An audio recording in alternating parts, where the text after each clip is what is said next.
my hero. That's who I chase. Now, when I was 15 years old, I had a very important person in my life come to me and say, who's your hero? And I said, I don't know, I got to think about that. Give me a couple of weeks. I come back 2 weeks later. This person comes up and says, who's your hero? I said, I thought about it. You know who it is? I said, it's me in 10 years. So I turned 25 10 years later. That same person comes to me and goes, so are you a hero? And I was like, not even close. No. She said, why? I said, because my hero is me at 35. So you see, every day, every week, every month, and every year of my life, my hero is always 10 years away. I'm never going to be my hero. I'm not going to attain that. I know I'm not. And that's just fine with me because that keeps me with somebody to keep on chasing. I'm going to talk to you about some things I've learned in my journey. Most from experience, some of them I heard in passing. Many of them I'm still practicing, but all of them I do believe are true. Life is not easy. It is not. Don't try to make it that way. Life's not fair. It never was. It isn't now, and it won't ever be. Do not fall into the trap, the entitlement trap, of feeling like you're a victim. You are not. Get over it and get on with it. And yes, most things are more rewarding when you break a sweat to get them. Happiness is an emotional response to an outcome. If I win, I will be happy. If I don't, I won't. And I say if happiness is what you're after, then you're going to be let down frequently, and you're going to be unhappy much of your time. Joy, though, joy is a different thing. It's something else. Joy is not a choice.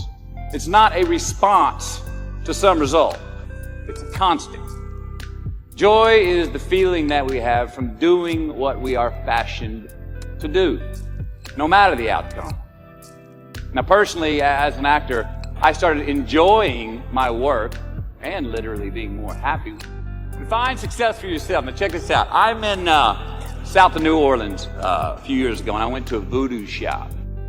And they had this wooden partition against the wall with these columns. And in these columns were all these vials of these magic potions, right? And the headings above each potion defining what they would give you were things like fertility, health, family, legal help, energy, forgiveness, money. Guess which column was empty? Money. Let's admit it. Money is king today. It's what makes the world go round. It is success. The more we have, the more successful we are, right? Now, I would argue that our cultural values have even been financialized. Humility is not in vogue anymore. It's too passive. It's a get rich quick on the internet, rich is 15 minutes of fame world that we live in, and we see it every day. But we all want to succeed, right? So the question that we got to ask ourselves is what success is to us, what success is to you. Is it more money? Maybe it's a healthy family. Maybe it's a happy marriage. Maybe it's to help others, to be famous, to be spiritually sound, to leave the world a little bit better place than you found it. Continue to ask yourself that question. Now, your answer may change over time, and that's fine. But do yourself this favor. Whatever your answer is, don't choose anything that will jeopardize your soul. Prioritize who you are, who you want to be, and don't spend time with anything that antagonizes your character. Don't drink the Kool-Aid, man. It tastes sweet, but you will get cavities tomorrow. All right? Life is not a popularity contest. Be brave, take the hill, but first answer that question, what's my hill? So first, we have to define success for ourselves. And then we have to put in the work to maintain it. Take that daily tally. Tend our garden. Keep the things that are important to us in good shape. Where you are not is as important as where you are. Defining ourselves by what we are not is the first step that leads us to really knowing who we are. You know that group of friends that you hang out with that they really might not bring out the best in you? You know, they gossip too much or they're kind of shady. They really aren't going to be there for you in a pinch. Or how about that bar that we keep going to that we always seem to have the worst hangover from? Or that computer screen, right? That computer screen that keeps giving us an excuse not to get out of the house and engage with the world and get some real human interaction. Or how about that food that we keep eating? Stuff that tastes so good going down, makes us feel like crap the next week, and we feel lethargic and we keep putting on weight. Well, those people, those places, those things, stop giving them your time and energy. Just don't go there. I mean, put them down. And when you do this, when you do put them down, when you quit going there, when you quit giving them your time, you inadvertently find yourself spending more time and in more places that are healthy for you, that bring you more joy. Why? Because you just eliminated the who's, the where's, the what's, and the when's that were keeping you from your identity. Like, trust me, too many options, I promise you that too many options will make a tyrant of us all. All right, so get rid of the excess, the wasted time. Decrease your options. And if you do this, you will have accidentally, almost innocently, put in front of you what is important to you by a process of elimination. Knowing who we are is hard. It's hard. So give yourself a break. Eliminate who you are not first, and you're going to find yourself where you need to be. Don't leave crumbs. And the beauty of delayed gratification. So what are crumbs? Well, the crumbs I'm talking about are the choices that we make that make us have to look over our shoulder in the future. You didn't pay that guy back the money that you owed him, and tonight you just saw him 3 rows behind you. Shit. You slept around on your spouse, and you just found out that tomorrow she and the lady you're having an affair with are going to be at the same PTA meeting. Shit again. You drank too much last night. You're too hungover to drive your son to his 8 a.m. Saturday morning baseball practice. These are the crumbs. They come in the form of regret, guilt, and remorse. You leave crumbs today, they will cause you more stress tomorrow, and they disallow you from creating a customized future in which you do not have to look over your shoulder. So let's flip the script. Instead of creating outcomes that take from us, let's create more outcomes that pay us back, fill us up, keep your fire lit, turn you on for the most amount of time in your future. These are the choices I'm talking about, and this is the beauty of delayed gratification. All right, tee yourself up. Do yourself a favor. Make the choices, the purchases today that pay you back tomorrow. Residuals. In my business, we call it mailbox money. If I do my job well today, and that movie keeps rerunning on TV, 5 years from now, I'm getting checks in the mailbox. It's a heck of a deal. So whether it's prepping the coffee maker the night before, so all you got to do is press the button in the morning, or getting ready for the job interview early so you don't have to cram the night before, or choosing not to hook up with that married woman because you know you're going to feel horrible about it tomorrow, and her husband carries a gun, or paying your debts on time so that when you do see that guy 3 rows back tonight, you don't have to hunker down in your seat hoping that he don't see you. Get some ROI. You know what that is? Return on investment. Your investment. You. Customize your future. Don't leave crumbs. Make voluntary obligations. All right, mom and dad, since we were young, they teach us things as children. Teachers, mentors, the government, and on laws, they all give us guidelines for which to navigate this life. Rules to abide by in the name of accountability.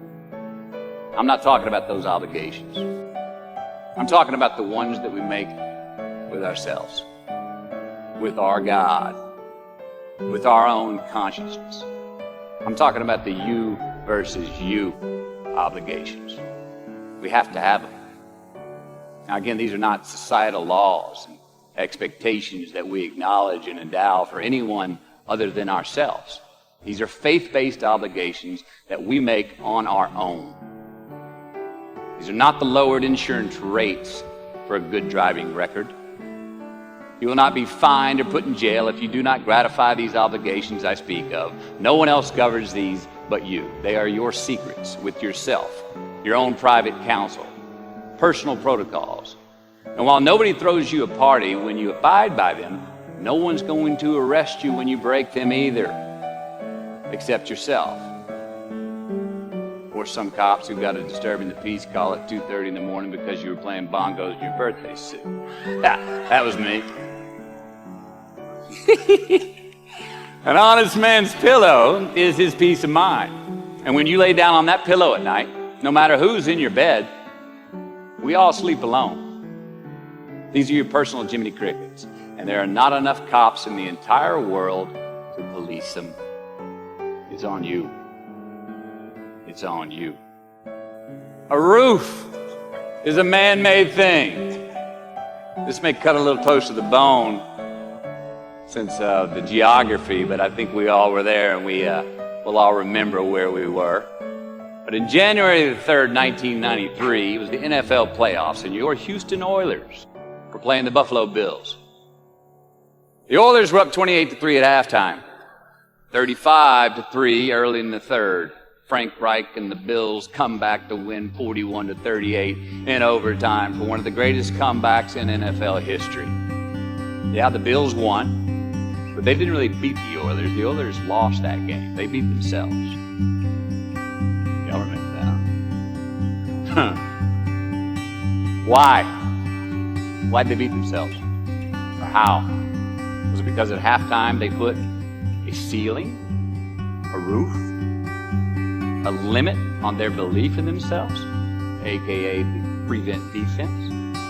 Or maybe they started thinking about the next opponent in the playoffs at halftime. I mean, they were up. Then they came out and played on their heels, lost the mental edge the entire second half, and voila, they lost. In a mere 2 quarters, defensive coordinator Jim Eddy went from being called the defensive coordinator of the year and the man first in line to be a head coach next year to a man without a job in the NFL. You ever choked? Nobody has ever choked? I have. You know what I'm talking about, fumbling at the goal line, stuck your foot in your mouth once you got to the microphone, had a brain freeze on the exam that you were totally prepared for. Forgot the punchline to a joke in front of 4,000 graduating students at the University of Houston commencement.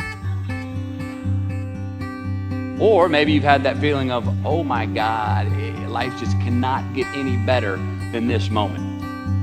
And ask yourself, do I deserve this? Now what happens when we get that feeling? Tense up. We have this sort of outer body experience where we are literally seeing ourselves in the third person. And we realize that the moment just got bigger than us. You ever felt that way? I have. And it's because we have created a fictitious ceiling, a roof, to our expectations of ourselves. A limit where we think it's all too good to be true. But it's not. And it's not our right to say or believe it is. We shouldn't create these restrictions on ourselves. A blue ribbon, a statue, a score, a great idea, the love of our life, a euphoric bliss. Who are we to think that we don't deserve or haven't earned these gifts when we get them? It's not our right. But if we stay in process, all right, within ourselves, in the joy of the doing, we will never choke at the finish line. Why? Because we aren't thinking of the finish line. Because we're not looking at the clock. We're not watching ourselves on the Jumbotron performing the very act that we're in the middle of. No, we're in process. The approach is the destination, and we are never finished. Bo Jackson, what did he do? He used to run over the goal line, through the end zone, and up the tunnel. The greatest snipers and marksmen in the world, they don't aim at the target. They aim on the other side of the target. We do our best when our destinations are beyond the measurement, when our reach continually exceeds our grasp, and when we have immortal finish lines. And when we do this, the race is never over. The journey has no port. The adventure never ends because we are always on the way. So do this, and let somebody else come up and tap you on the shoulder and say, hey, you scored. Let them run up and tap you on the shoulder and say, man, you won. Let them come tell you, you can go home now. Let them say, I love you too. Let them say, thank you. Take the lid off the man-made roofs that we put above ourselves and always play like an underdog. The late and great University of Texas football coach Darrell Royal. I don't know if y'all remember him. He won a national championship in '69. He won a couple of national championships. I know Darrell Royal. He was a friend of mine and a good friend of many people. Now, a lot of people looked up to this man. One of the people who looked up to him was a musician named Larry. Now, at this time in his life, Larry was in the prime of his country music career. He had #1 hits, and his life was rolling. He had picked up a bad habit of snorting the white stuff somewhere along the line, and at one particular party, after a bathroom break, Larry went confidently up to his mentor, Darrell, and he started telling him a story. Coach Royal listened, as he always had, and when Larry finished his story and was about to walk away, Coach Royal put his gentle hand on his shoulder, and he very discreetly said, "Hey, Larry, you got something on your nose there, bud." Well, Larry immediately hurried to the bathroom mirror where he saw some of the white powder that he hadn't cleaned off his nose. He was ashamed. He was embarrassed, as much because he felt so disrespectful to Coach Royal, and as much because he'd obviously gotten too comfortable with the drug to even hide it as well as he should. Well, the next day, Larry went to Coach's house. He rang the doorbell. Coach answered, and he said, "Coach, I need to talk to you." Darrell said, "Sure, come on in." Larry confessed. He purged his sins to Coach. He told him how embarrassed he was and how he had lost his way in the midst of all this fame and fortune. And towards the end of an hour, Larry, who was in tears, he asked Coach, he said, "Coach, what do you think I should do?" And Coach, being a man of few words, just looked at him and calmly said, "Larry, I have never had any trouble turning the page in the book of my life." Larry got sober that day, and he's been sober for the last 40 years. You ever get in a rut? You know what I'm talking about? You get in a funk? You get stuck on the merry-go-round of a bad habit? I have. Look, we're going to make mistakes. You got to own them. Then you got to make amends. And then you got to move on. Guilt and regret kills many a man before their time. So turn the page, get off the ride. You are the author of the book of your life. Turn that page. Give your obstacles credit. You know those no fear t-shirts that were out? I don't know. People used to wear them 10 years ago. No fear. You may remember those, or just me? I saw them everywhere. All right. I don't get them, and I never did. I mean, I try to scare myself at least once a day. I mean, I get butterflies every morning before I go to work. I was nervous before I got here to speak tonight. I think fear is a good thing. Now, why? Because it increases our need to overcome that fear. All right, so say your obstacle is fear of rejection. All right, you want to ask her out, or you want to ask him out, but you fear that he or she may say no. All right, you want to ask your boss for that promotion, but you're scared he's going to think you're overstepping your bounds. Well, instead of denying those fears, declare them. Say the fear out loud. Admit it. Give them the credit they deserve. Don't get all macho and act like they're no big deal. And don't get paralyzed by denying that they exist and therefore abandoning your need to overcome them. I mean, I'd even subscribe to the belief that we're all destined to have to do the thing that we fear the most anyway, at some point. So give your obstacles credit, and you will, 1, find the courage to overcome them, or you will, 2, see more clearly that they're not really worth prevailing over.